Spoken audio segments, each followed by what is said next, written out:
Good evening, I'm Amna Nawaz. Judy Woodruff is away. On the NewsHour tonight, the surge continues. The risks of reopening grow as cases of COVID-19 spike across the country, and the Centers for Disease Control faces scrutiny for its pandemic response.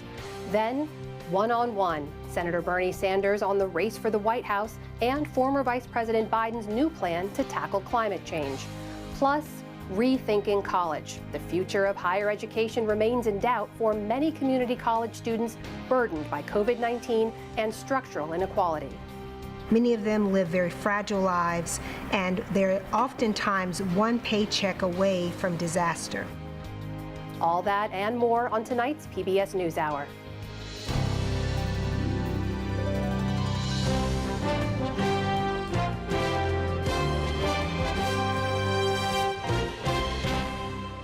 Major funding for the PBS NewsHour has been provided by... Since our beginning, our business has been people and their financial well-being. That mission gives us purpose and a way forward, today and always. For 25 years, Consumer Cellular's goal has been to provide wireless service that helps people communicate and connect. We offer a variety of no-contract plans, and our U.S.-based customer service team can help find one that fits you. To learn more, visit consumercellular.tv. Johnson & Johnson.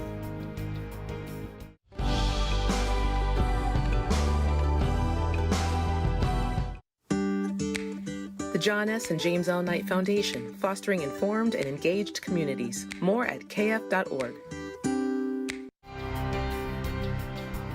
And with the ongoing support of these institutions.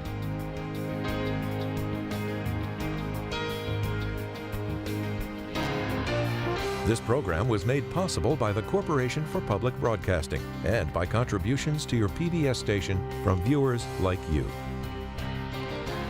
Thank you. The relentless rise of COVID-19 cases has dominated another day in this summer of 2020. More states are setting records for infections and deaths, and more are moving to curb activities again. Lisa Desjardins reports on the day's developments. In Florida, the deadliest day yet from the coronavirus, with 132 deaths, a 10% increase from its previous record. Republican Governor Ron DeSantis has defended reopening, but today he sounded a somber note. People are apprehensive. People are hurting.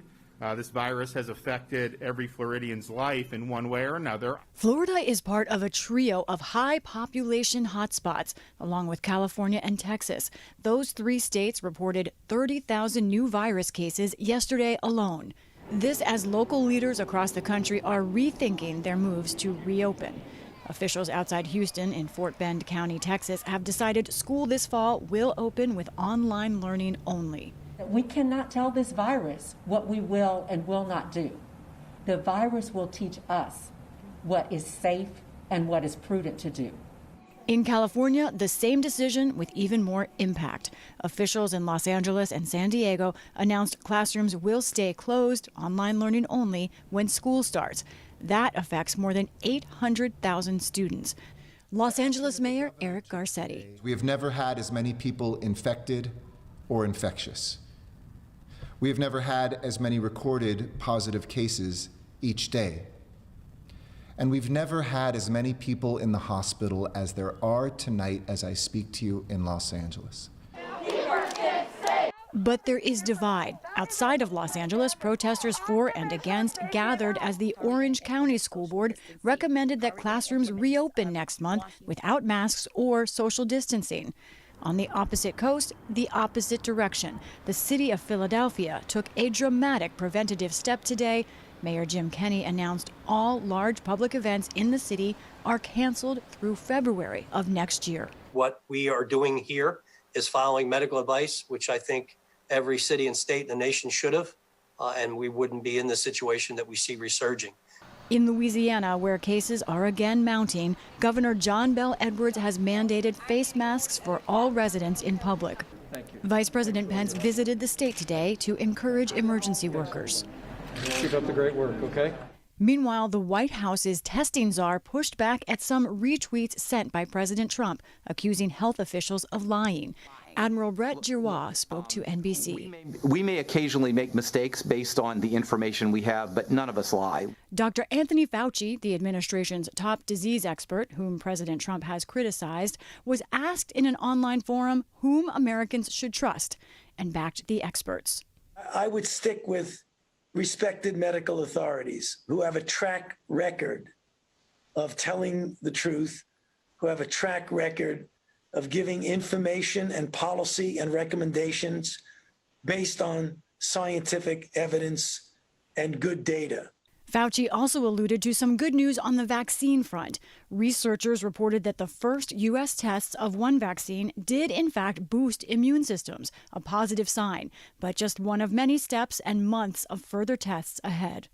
Abroad, India has seen confirmed infections explode, with 100,000 new cases in just 4 days. The country has the third highest global tally. And in Australia, the government is imposing tougher penalties for people who violate quarantine. In Queensland State, the penalty for breaking the rules will now be up to 6 months in jail. For the PBS NewsHour, I'm Lisa Desjardins.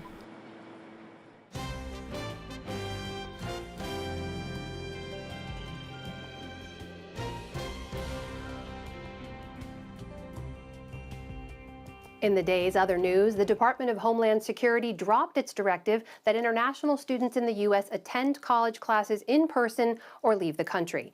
The announcement came at a federal court hearing in Boston. Harvard and MIT had sued, arguing the rule would force students to risk getting the coronavirus and cost the schools money. More than 200 other colleges and universities supported the lawsuit. 3 states held primaries today amid the COVID-19 resurgence. In Texas, Democrats were choosing a challenger to Republican John Cornyn, a 3-term U.S. senator. The state did not require face masks at the polls and did not expand mail-in voting. In Alabama, former U.S. Attorney General Jeff Sessions faced Tommy Tuberville for a Republican Senate nomination. And in Maine, Republican Senator Susan Collins awaited the winner of the Democratic nominating contest. President Trump has weighed in again on racial issues confronting the nation. In a CBS News interview today, he dismissed concerns about the Confederate flag and said, quote, "People love it." He also criticized a question about Black Americans being disproportionately killed by police by saying, quote, "So are white people, more white people, by the way." The president also signed an order aimed at China's efforts to rein in protests in Hong Kong. The order strips the territory of preferential financial treatment.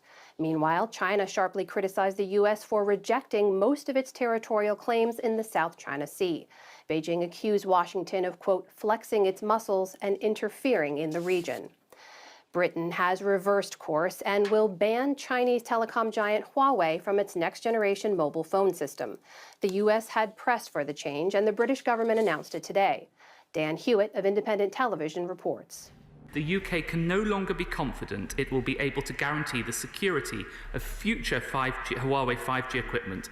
By the time of the next election, we will have implemented in law an irreversible path for the complete removal of Huawei equipment from our 5G networks.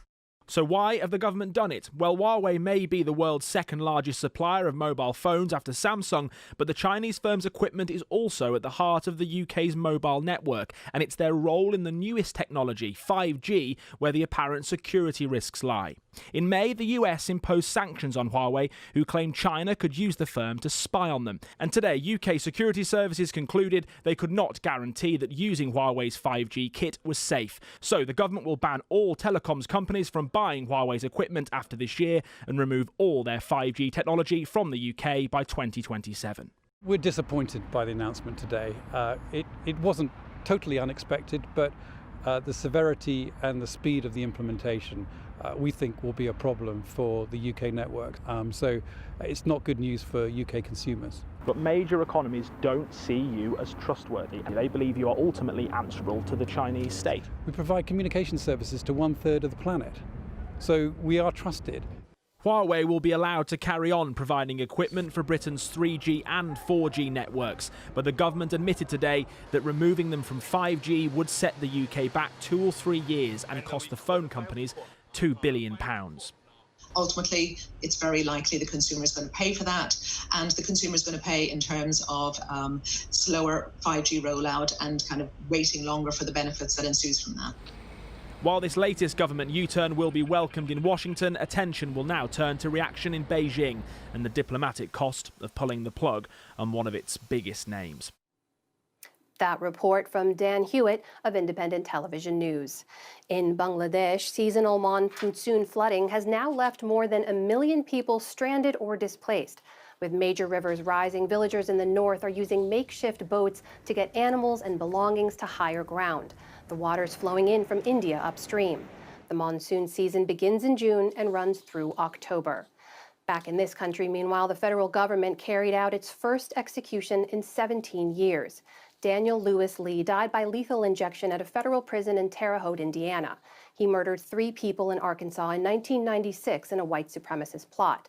The execution went ahead after the U.S. Supreme Court lifted a lower court's injunction overnight. British socialite Ghislaine Maxwell pled not guilty today to luring young girls into sexual abuse by Jeffrey Epstein. She appeared in a video hearing before a federal court in New York. The judge denied bail for Maxwell and set a new trial date for next July. Her longtime confidant Epstein was facing sex trafficking charges when he killed himself in jail last August. Another federal judge in New York has rejected a settlement between Harvey Weinstein and his sexual misconduct accusers. The former Hollywood producer is serving 23 years for rape and sexual assault. He had agreed to pay $19 million, but the judge ruled today that the dozens of accusers are too varied to be grouped into a single settlement. Supreme Court Justice Ruth Bader Ginsburg was hospitalized today with a possible infection. A court statement says she's at Johns Hopkins in Baltimore after having a bile duct stent cleaned out. She's expected to remain there for several days. Ginsburg has had 2 bouts with cancer and been hospitalized several times in recent years. And on Wall Street today, stocks picked up steam after a slow start as investors again pushed aside concerns over COVID-19. The Dow Jones Industrial Average gained 556 points to close at 26,642. The Nasdaq rose 97 points and the S&P 500 added 42. Still to come on the NewsHour, Bernie Sanders discusses the race for the White House and Biden's plan to combat climate change. The Centers for Disease Control faces increasing scrutiny for its handling of the pandemic.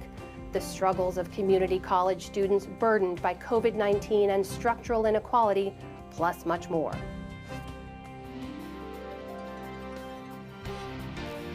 This is the PBS NewsHour from WETA Studios in Washington and in the West from the Walter Cronkite School of Journalism at Arizona State University. Today, former Vice President Joe Biden released new policy proposals aimed at the climate crisis. His $2 trillion plan will increase the use of renewable energy, and it includes a goal of a carbon pollution-free power by 2035. Here's what the former vice president said in a speech in Delaware. I know that climate change is a challenge that's going to define our American future. I know meeting the challenge will be a once-in-a-lifetime opportunity to jolt new life into our economy, strengthen our global leadership, protect our planet for future generations. And if I have the honor of being elected president, we're not just going to tinker around the edges. We're going to make historic investments that will seize the opportunity and meet this moment in history. These policy proposals were formed in part by joint task forces created to unify the Democratic Party. They were put together by Biden and Vermont Senator Bernie Sanders, who joins me now. Senator Sanders, welcome back to the NewsHour, and thanks for being with us. I want to ask you about your team's efforts to move the Biden campaigns and the Biden team platform a little bit further to the left. As we just mentioned, you did get him to move up that timeline to commit to 100% clean electricity, but it's not the Green New Deal. You did get him to commit to a government-run public health care option, but it's not Medicare for all. So those were key campaign issues for you. Do you think these policies are enough for your backers to want to back Biden? Well, given that the alternative is Donald Trump, the most dangerous president in the history of this country, I'm absolutely confident that those proposals are not only a significant step forward, but are going to win widespread support from the progressive community. What Joe Biden understands is that in order to win this election, and I'm going to do everything I can to see that he does win it, we're going to need a large voter turnout. And to get a large voter turnout, there has to be energy and excitement among younger people, among working class people, among people who very often do not vote for a variety of reasons. And I think what our task forces managed to do is to reach compromises which are going to bring a lot more excitement to a sector of the voting population that was less enthusiastic about Joe. Can I ask you, Senator, are you worried those compromises could temper some of that excitement or enthusiasm that you say Mr. Biden needs? I mean, there's already been some criticism, even from your former national press secretary, who said that the Biden team was showing, quote, mocking disrespect for voters with these kinds of plans. What do you say to people who have concerns that these plans don't go far enough? Well, I'll tell you, I don't think they go far enough. And the people who are on representing the progressive community on the task forces don't think these proposals go far enough. But the answer is to elect Joe Biden and then to strengthen our grassroots movement to make sure that in all respects, the environment, the economy, healthcare, we have a government that represents all of us and not just the few. But I think it is very hard for anybody to seriously look at these proposals, whether it is on healthcare, whether it's on the environment or climate change, whether it's on education, whether it's in the economy, and not to see that if these proposals were to be implemented, Joe Biden would be the most progressive president since FDR. It's a significant step forward, but in truth, it's not all that I would like. Senator, as you know, during this pandemic, voters' top issues have shifted somewhat. Things like healthcare, immigration, even climate change have moved further down the list. Obviously, the coronavirus and the pandemic response and the economy have moved to the top. So as Congress is now considering another spending plan, I want to ask you, how big do you think it should be?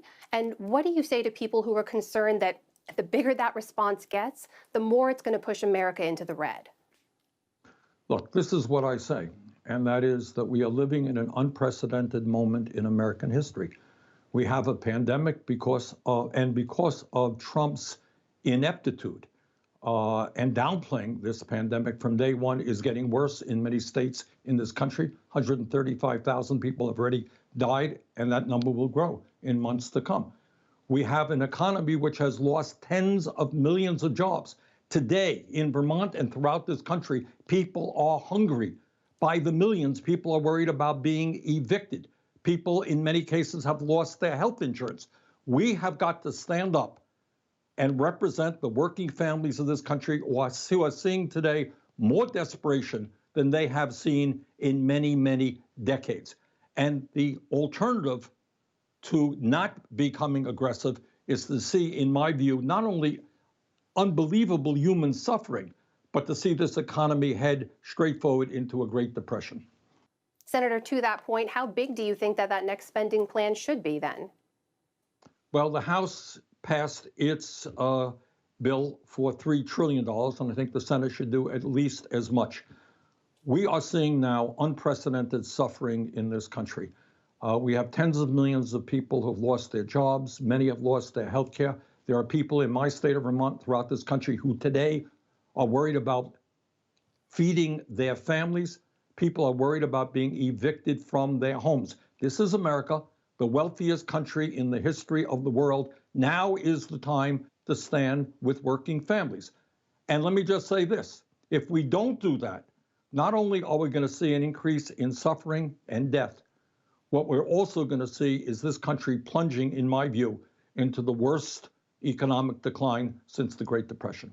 Senator, in less than a minute left, I have to ask you, as we look back to 2016, it's worth pointing out that most of your supporters back then did end up voting for Hillary Clinton, but more than a quarter did not. In fact, I met many of them even earlier this primary season who described themselves as Bernie or bust, right? They weren't sure that they were going to vote for the Democratic nominee if it wasn't you. I wonder, do you think now that selecting a running mate who is more progressive, like Elizabeth Warren, would help Mr. Biden to win over some of those supporters?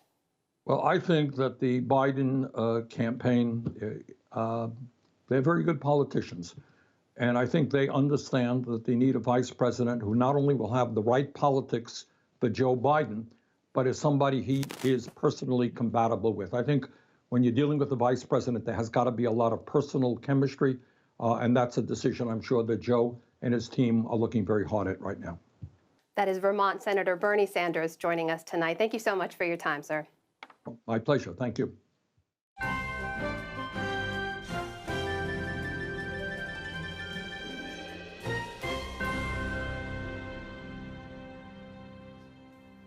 Traditionally, the U.S. Centers for Disease Control and Prevention, or the CDC, is seen as the leading government agency to monitor public health during an epidemic and to convey key information to the public.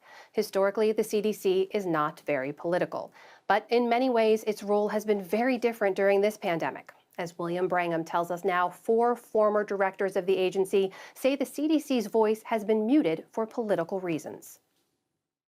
Now, these 4 directors, these are men who have served in Republican and Democratic administrations, just issued an editorial in the Washington Post. And they argued that the agency's voice and crucial guidance has been sidelined. They wrote, quote, "We're seeing the terrible effect of undermining the CDC play out in our population. Willful disregard for public health guidelines is unsurprisingly leading to a sharp rise in infections and deaths." One of those former directors is joining me now. Dr. Thomas Besser. Richard Besser is the CEO of the Robert Wood Johnson Foundation, which we should say is a funder of the NewsHour.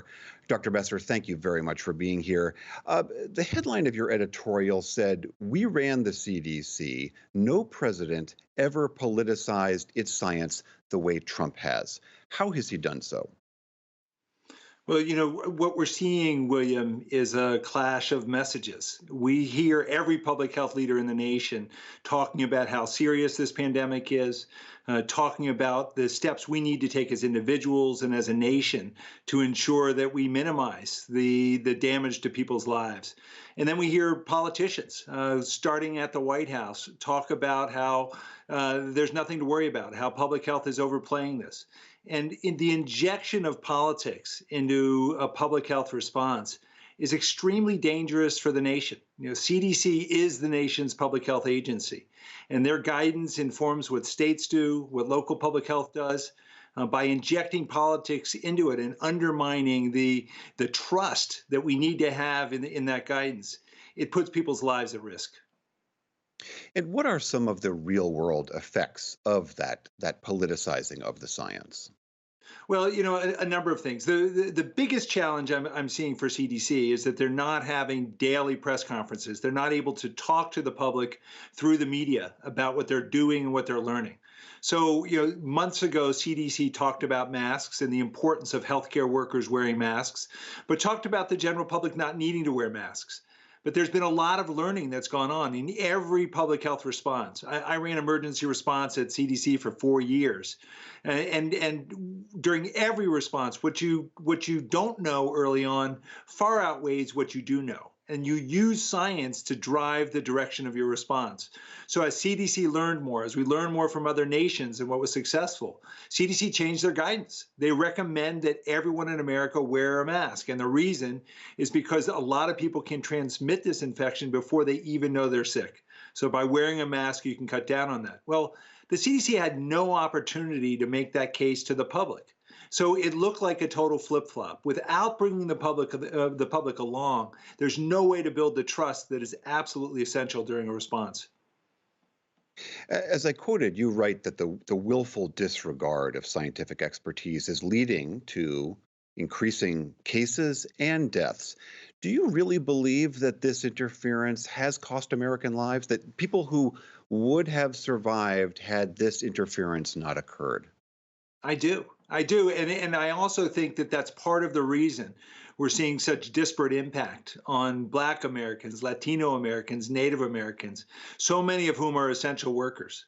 Well, if you're an essential worker and the people you're having contact with aren't wearing masks because they don't believe that there's any value to it, you're putting those essential workers at risk. And if those essential workers, maybe their health is fine and they're going to do well with this infection, but higher proportions of Black Americans, Latino Americans live in multi-generational households. So they're coming home and maybe they'll give this infection to somebody who won't handle it so well. That costs lives. The fact that we're seeing so many young people around the nation going back to their social lives, feeling like there's nothing to worry about here, that is a total undercut of what public health science is saying to do. And we need our public health scientists and our political leaders to be on the same page, and it needs to be the page of science. I mean, as you well know from your time running the agency, the CDC has to walk this very fine line. It has to be close enough to an administration so that their advice is taken, but it also has to be separate enough so that the public sees them as a neutral arbiter of public health information. Do you think, given how grave you're describing this circumstance, that the CDC director, Robert Redfield, should have stepped forward more forcefully and said, no, I don't think we're on the right path. We need to do differently? Well, I think every leader, every CDC director has to know what their line in the sand is, and recognize that if they're forced to step over that they're going to take an action. It is absolutely essential that the public trusts the information coming from the CDC, that it's the best evidence. Whenever CDC puts a guidance forward, it goes through clearance. It's shared with other agencies. It's shared with the White House. That's where you have science and policy interacting, so that what goes forward can be going forward with a unified front. But after guidance comes out, it's been unprecedented to see political leaders undercutting the guidance, telling people they don't need to follow it, that it's overdone, that it's too expensive.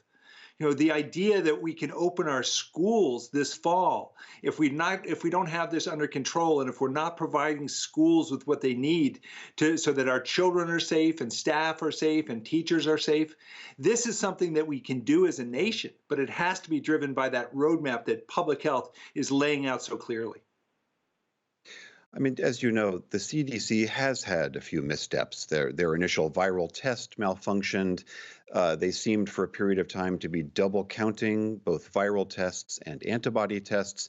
Do you think that some of those missteps might have added to the sort of ammunition that is being used to shoot at them now?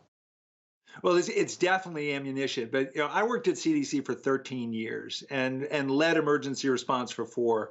There was never a response effort that we had where we didn't make mistakes, but we had the opportunity every day to talk to the public and say, here's something we tried. We thought this was the right way to go. It didn't work. Here's what we learned from that. The CDC doesn't have that opportunity here. So, there's so much conversation about old mistakes that CDC made. If CDC were out front and we're talking to the press every day, one of the things the press does, it asks the tough questions and makes sure that CDC doesn't have blind spots around things they should be paying attention to. They're not getting that. And so not only are they not able to share and build trust, their response is not as good because they're not interacting directly. All right, Dr. Richard Besser, CEO of the Robert Wood Johnson Foundation and former acting director of the CDC. Thank you very, very much for your time. Thank you, William.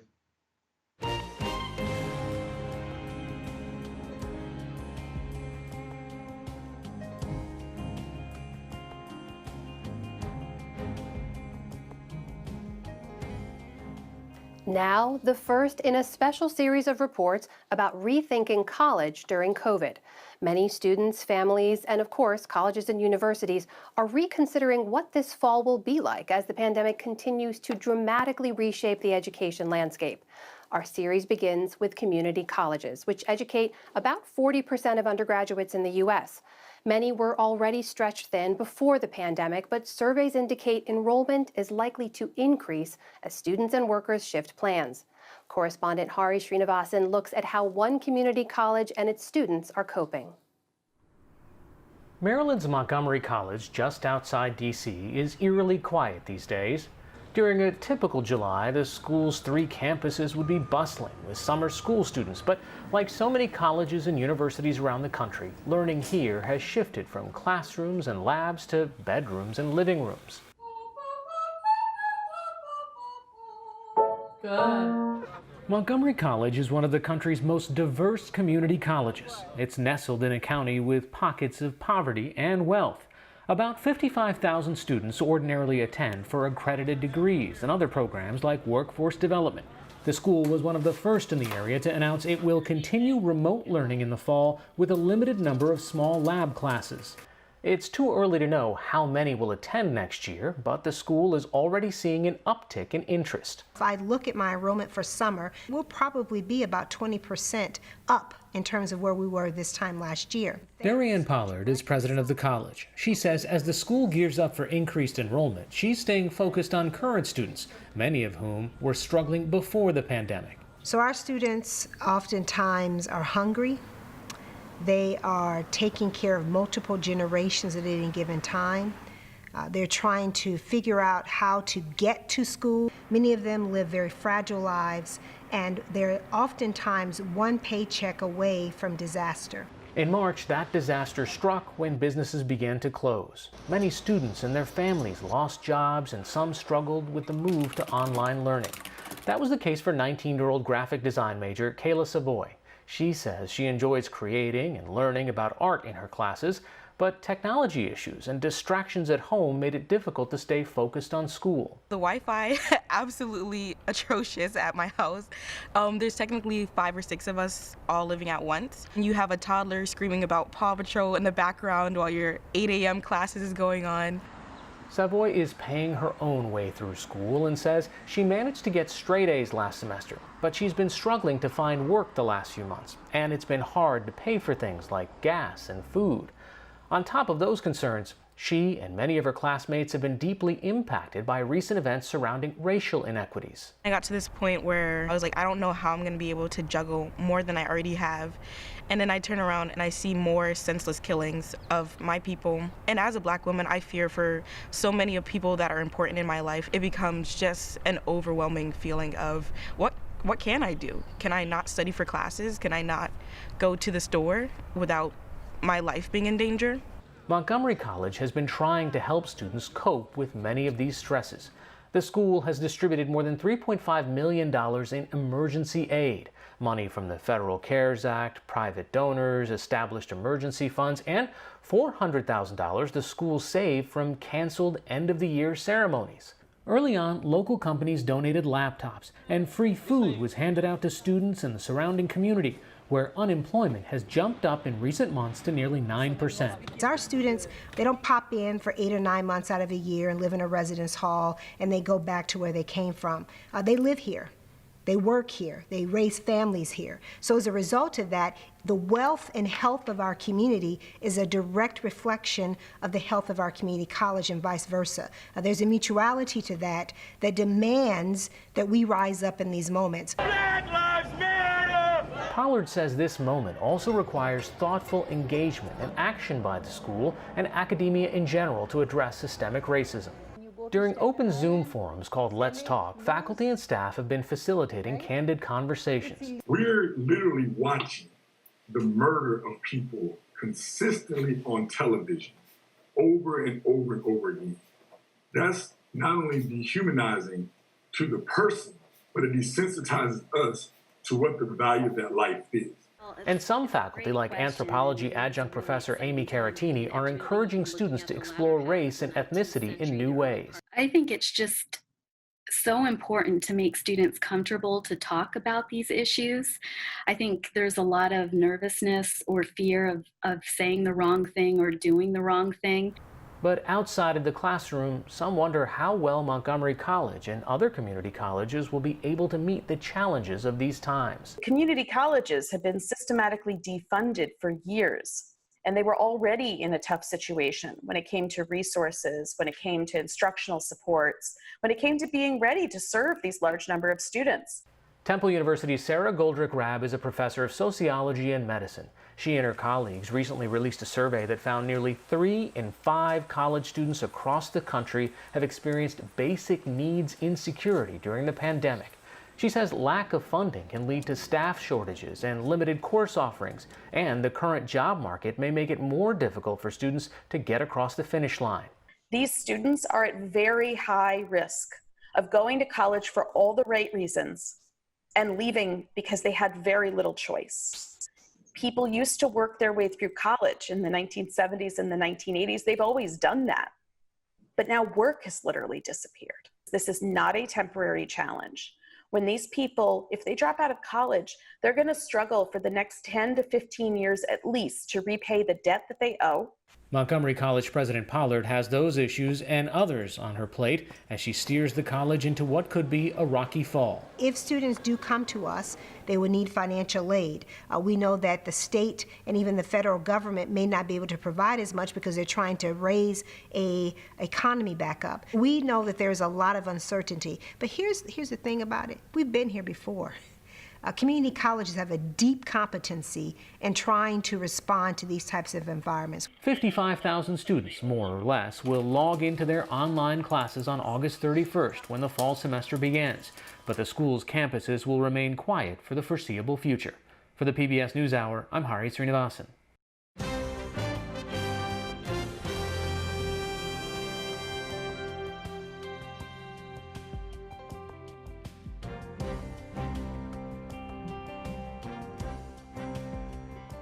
From landmark decisions on immigration and LGBTQ protections to virtual oral arguments amid the pandemic, the Supreme Court concluded a term last week that is certainly one for the history books. We take a deeper look into the Roberts Court and its blockbuster term with Marcia Coyle, Chief Washington Correspondent for the National Law Journal, Paul Clement, former U.S. Solicitor General during the George W. Bush administration, and Neil Katyal. He served as the acting Solicitor General under President Obama. Welcome to you all, and thank you for being here. Neil and Paul, we should point out between the two of you, you have argued almost 150 cases before the court. Neil, I'm going to start with you because I want to get a sense of how you're looking back on this term. Earlier in June, there was a sense that this is a court that's leaning actually quite liberal. Within a couple of weeks, they ruled workers can't be fired for being gay or transgender. They stopped President Trump's effort to end DACA, and they struck down a restrictive abortion law in Louisiana. How did you see that string of rulings? Was that an outright win for progressives? Well, I agree that there have been an outright number of wins that progressive have had. The tax returns cases, DACA, the LGBT cases, the Louisiana abortion case. In all of them, Donald Trump lost. And I'm not aware of another president outside of Richard Nixon in our lifetimes, and perhaps even beyond, who's fared worse at the Supreme Court. But I really think of it that way, as much more about serious losses for Trump than I do about the court turning progressive or liberal, which I don't think is true. I mean, Paul and I both know this. We both represented presidents in the Supreme Court. It's pretty hard to lose if you're representing the president. You got to kind of try. It's like failing a class at Yale. You got to work at it. But here, they managed to lose a lot. And I don't think it's really as much the fault of the lawyers, but really outlandish positions by the Trump administration and outlandish process by the Trump administration. And so what look like liberal results are really just kind of basic rule of law results. And I'll point you in particular to the tax returns cases, in which President Trump's own appointees totally rejected his position of absolute immunity. Paul, what's your take on that? When you look at those particular string of rulings, how did you assess them? Well, I think that on a number of these cases, you really do have to look at the context of what the court's specifically wrestling with. Those tax return cases were very unprecedented cases, and I think in some respects, it is not that unprecedented for a president to lose big, even with his own nominees, when it comes to executive power. President Clinton sort of famously lost Clinton against Jones 9-0 and lost two of his nominees along the way in that case. So I do think it really depends a lot on the nature of the particular issues. And I think that if you look 2 weeks ago, before the end of the term, it was looking quite liberal. But by the end of the term, there were a number of religious liberty cases in particular that kind of made it a much more nuanced story in the end.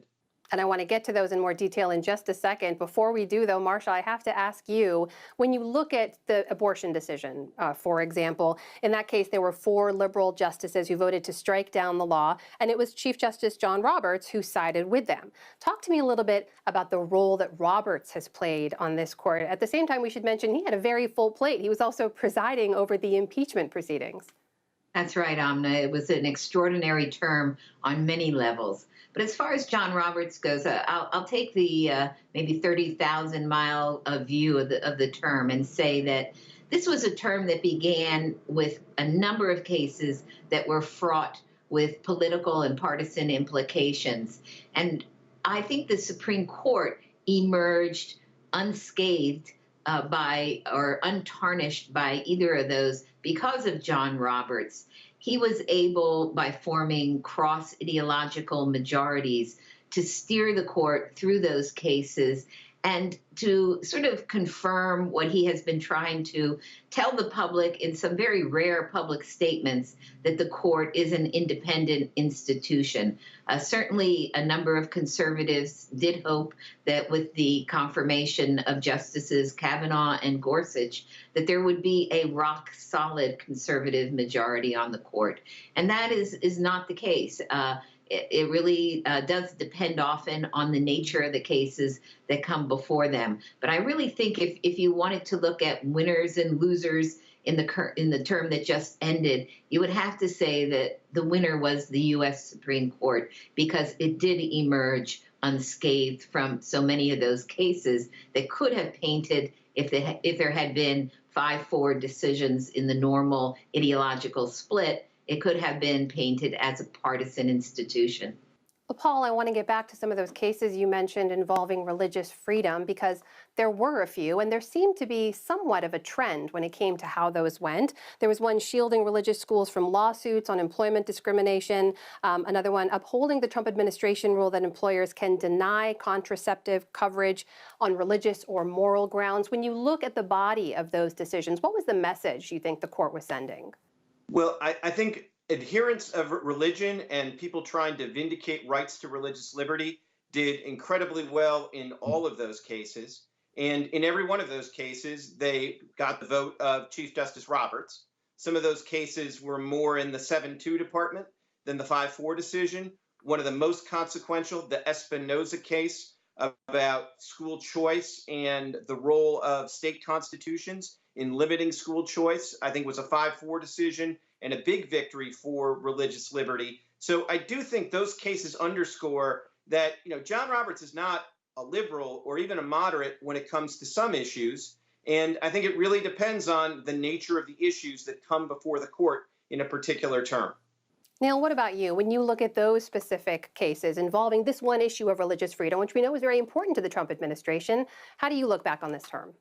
Well, I think Paul's absolutely right. The religious freedom cases show the conservative, so-called conservatives won a lot. And I agree with him that you have to look to the overall context. It's just the number of cases here in which the Trump administration position lost is pretty extraordinary. And so Marcia puts it better than me when she says the Supreme Court is the winner in last term. But I would say, a footnote to that is I think the rule of law was also a winner. I mean, our country is so bitterly politically divided right now. And the Supreme Court really, and because of Chief Justice Roberts' ability to steer the court, really points to a different way, a way of mutual respect, a way in which we can listen to those from the other side and maybe, forge agreements with them. It was really, I think, a majestic thing to behold. And it's not a liberal thing. And I don't think the Chief Justice is some liberal. As the best evidence of that is at 2 a.m. this morning, he cast the 5th vote to resume the federal death penalty when the litigants didn't even have a chance to brief and argue all their challenges. So, I think everyone should be careful when they use liberal or conservative terms with respect to the court. Marcia, as we reported earlier, Ruth Bader Ginsburg is back in the hospital. Obviously, there have been some health concerns among the Supreme Court justices. As you look ahead to the next term, tell me a little bit about how we should be thinking about some of the cases ahead and some of the general concerns about the health of those justices. Well, I think, Amna, when you look at the ages of some of the justices, you have Justice Ginsburg now 86, I believe. You have Justice Breyer 81. Several other justices are over 65 and are in that age group that is most vulnerable to the COVID-19 virus, that you have to take a pause and wonder if next term there could be some changes in the court's personnel on the bench. So that may very well be something to watch closely. I know that the Trump administration is hoping once again to make the court an issue in the presidential election. Right now, though, I don't think that is going to figure into how the justices deliberate at all. Don't count Justice Ginsburg out. She has been remarkably resilient. It is a court to watch. And of course, I'm sure we all wish Justice Ginsburg a speedy recovery. That is Marcia Coyle, Neil Katyal, and Paul Clement. Thanks so much for being with us. My pleasure. Thank you. Thank you.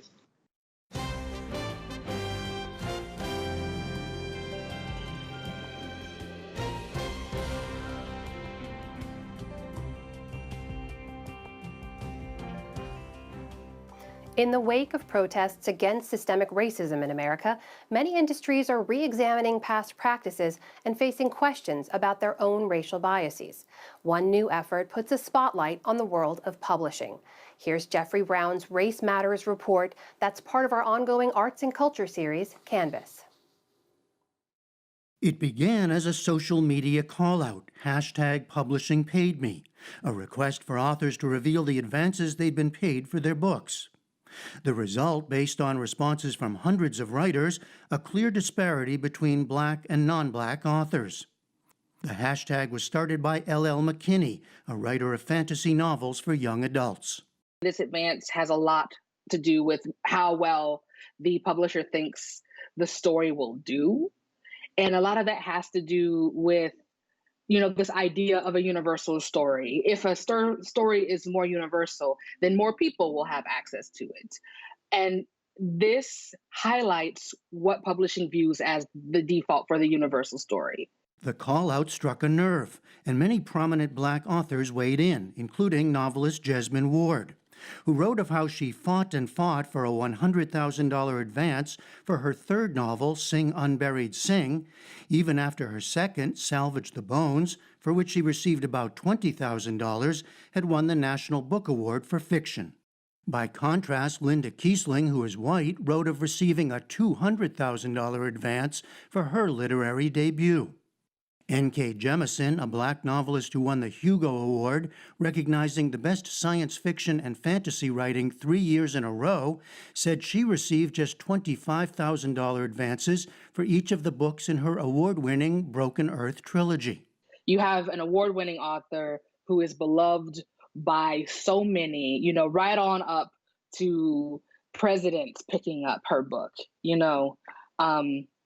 versus some people who we've never heard of because the book doesn't earn out or it flops. But then that person can turn around and get that same advance and a second chance. The outpouring on Twitter confirmed many suspicions. I knew that there was a disparity. I didn't realize how large the disparity was. Like, we knew it was there and we knew it was big, but we didn't know it was that big. A new novel by Jeanine Cummins has opened up a debate about white privilege, racism in publishing, and the unintended consequences of telling a story that is not your own. Earlier this year, the publishing industry came under fire over issues of pay and representation for the novel American Dirt, a story of Mexican migrants written by a non-Mexican author, Jeanine Cummins, who reportedly received a 7-figure advance. Some prominent Latino writers found the story inauthentic, advancing harmful stereotypes. For L.L. McKinney, all these issues are personal. I was a kid who loved science fiction and fantasy, but science fiction and fantasy did not love me back. If I was on the page, I was the sassy best friend, or I was the enemy, or I was the help, or I was the gangbanger. As a child, I didn't have the vocabulary to articulate what I was seeing and feeling, but now that I do, that's what I want to change for the readers of today and the readers of the future. Also now thinking of those readers, Dana Kennedy, newly appointed publisher of Simon & Schuster. A former New York Times journalist and more recently administrator of the Pulitzer Prizes, she becomes the first Black person to head a major publishing house. Dana Kennedy joins me now from New York. Dana Kennedy, welcome to you. So let's start with that #PublishingPaidMe. It put a spotlight on Black writers being paid less and therefore a sense of being valued less. Now, I know you're new to this industry, but what do you see? How do you respond to something like that? Well, I think it's going to be my job to make sure that doesn't happen at Simon & Schuster, and hopefully to be able to influence the larger publishing community as well. There's no excuse for that. And I wouldn't have stood for it when I was writing my book. Thankfully, that didn't happen to me. But as a leader in this industry now, I want to hear from folks who've had those experiences and figure out how we can solve it. Many cultural institutions, of course, are now re-examining themselves in light of the Black Lives Matter protests. In what specific ways publishing has long been seen as an insular and largely white in its makeup as an industry? In what specific ways do you think it should look at itself and change? It's very funny to me when people say that publishing, fits that sort of MO, because you could be talking about law or really sort of any other industry. I think industries in general need to look at themselves, publishing included.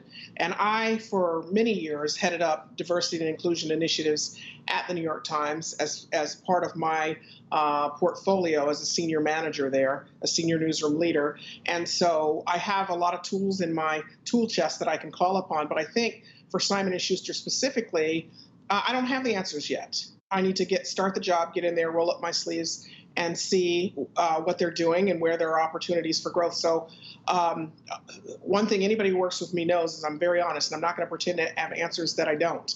So I will get in there, we talk to the staff, talk to the leadership, and figure out where we go. We will have, and they may already, but we will have a comprehensive approach to diversity of all kinds. I just need to get into the company and figure out where we need to go. And then I don't think it's enough as a leader in this industry who happens to be a person of color to just look at Simon & Schuster. I want to influence the entire publishing community. It's a little early to answer how, but I will.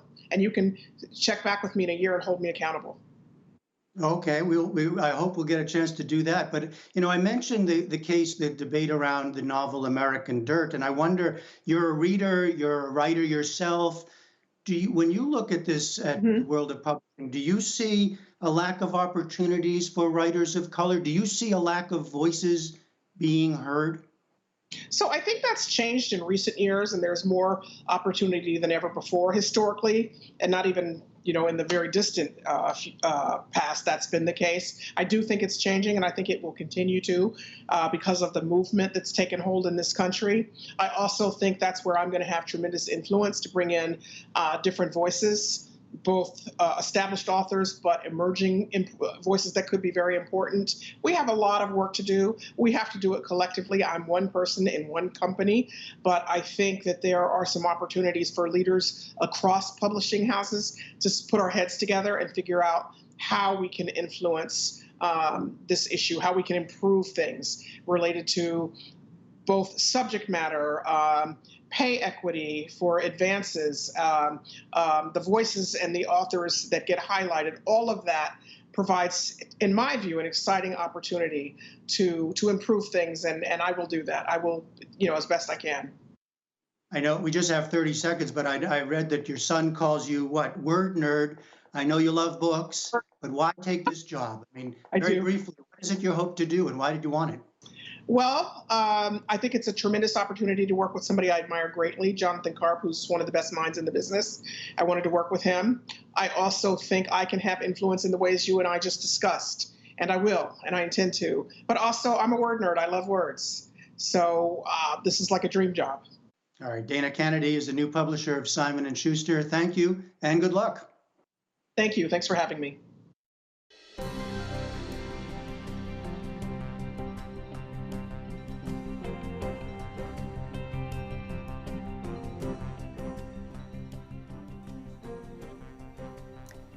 And tonight on the PBS NewsHour Online, another episode of our podcast, America Interrupted. As the U.S. grapples with how to reopen and contain the coronavirus, we go across the pond to the UK to hear about what we might learn from how Brits are handling the pandemic. Listen on our website, that's pbs.org/newshour, or wherever you get your podcasts. Also on the NewsHour Online, Citizen by Claudia Rankine is our July selection for Now Read This, our book club with the New York Times. It's a collection of essays, images, and poetry that consider how collective expressions of racism play out in contemporary society. Rankine recently told the NewsHour about how a natural disaster, Hurricane Katrina, prompted her to focus her work on race in America.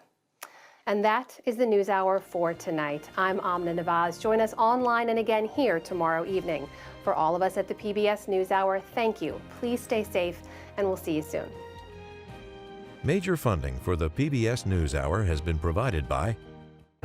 When the world gets complicated, a lot goes through your mind.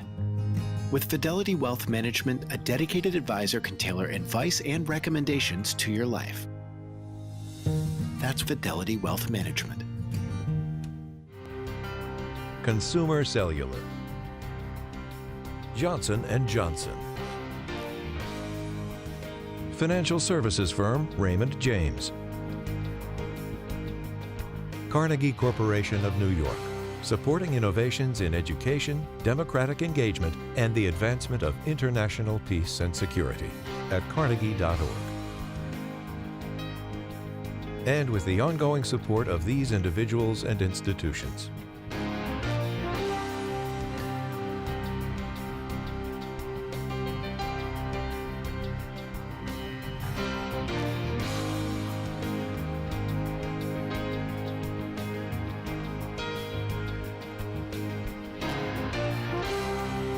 This program was made possible by the Corporation for Public Broadcasting and by contributions to your PBS station from viewers like you. Thank you.